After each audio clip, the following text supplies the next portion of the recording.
All right, we're at day 2 of running the heater. We've got our big load of wood in here. This has been running for 3 or 4 hours now today. They just keep coming by and loading it up. And we've got the telltale chuffing sound.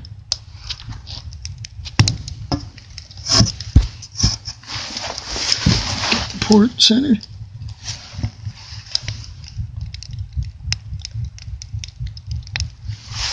And they have stuffed some extra insulation up against the barrel bottom. Apparently we did not get enough super wool packed between the cutout barrel lid, which makes our bottom, and against the inner barrel of the riser, which would be under here. So all up under there they've stuffed that with super wool. But I wanted to take the barrel off anyway, which we might do Monday. So all we have to do is cut around this tape, and we can just lean this whole section you're looking at here, the periscope, sideways and pull the barrel off.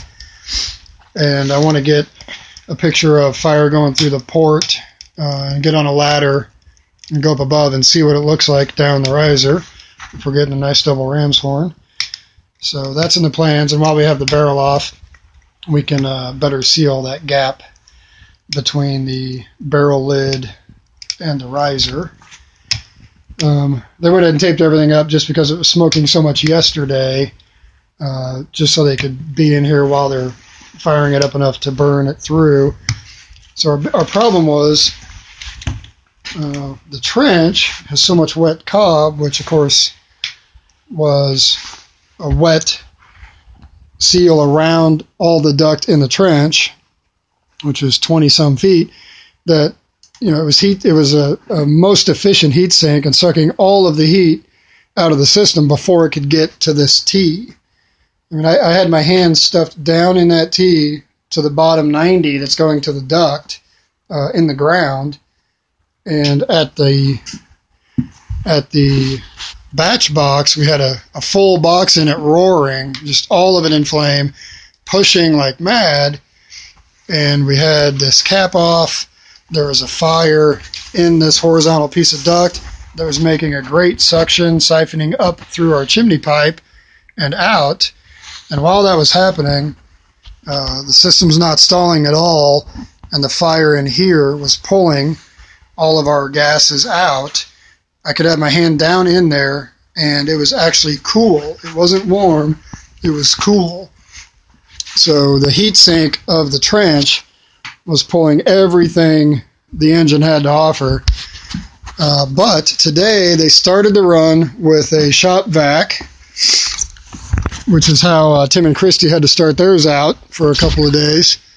So you can see the shop vac hanging, and apparently they started the first run with that, and the filter clogged up. They pulled the filter out, and it was basically sucking so hard that it was pulling the gases through at a faster rate than normal. They said the chimney got really hot, and after a while it was pulling so fast it was burning the wood even extra fast in the box. So they shut the vacuum off, and since then it has been running under its own power.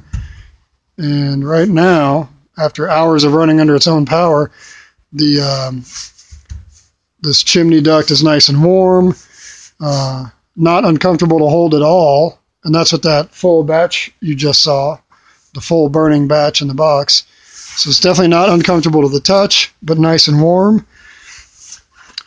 And we've got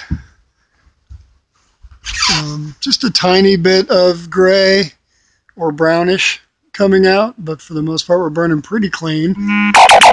And Monday we'll finish the chimney. So right now we're obviously under the eave.